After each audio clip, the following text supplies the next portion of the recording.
అదేదో సినిమాలో ఉంటుంది, నీకు చావు మూడినప్పుడు నీ వెంట చావు పరిగెత్తుకొస్తుంది, అది ఎక్కడ దాకా అంటే నీ నీడను చూసి నువ్వే భయపడతావని. ఇప్పుడు ప్రస్తుతం పాకిస్తాన్ టెర్రరిస్టుల పరిస్థితి అదే అవుతుందా? నిన్నగాక మన పహల్గామ్కి సూత్రధారిలో ఒకడైనటువంటి సైనిక అధికారిని గుర్తు తెలియని వ్యక్తులు లేపేశారు. అలాగే వేరే దేశాల్లో ఉన్నటువంటి వాళ్ళని కూడా వదిలిపెట్టట్లేదు. ఇప్పుడు తాజాగా పాకిస్తానీ టెర్రరిస్ట్ షహజాద్ భట్టి పోర్చుగల్కి వెళ్ళినప్పుడు అక్కడ అటాక్కు గురయ్యారు.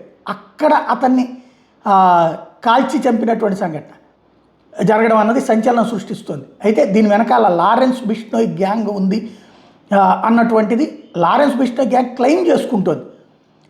ఎవరైనా సరే భారతదేశానికి వ్యతిరేకంగా మాట్లాడితే లేపేస్తాం అన్నటువంటిది. వాస్తవంగా ఆయన చంపేది ఏ రాకి సంబంధించినటువంటి ఆపరేషన్లోనో లేకపోతే ఇంకోటో ఉంటుంది. అయితే దాన్ని వీళ్ళు క్లెయిమ్ చేసుకుని వీళ్ళు వీరులుగా ప్రొజెక్ట్ చేసుకునేటటువంటి ప్రయత్నం చేస్తున్నారు. Anyone who speaks against the country or against us will be killed అన్నటువంటి స్టేట్మెంట్లు ఇస్తున్నారన్నమాట.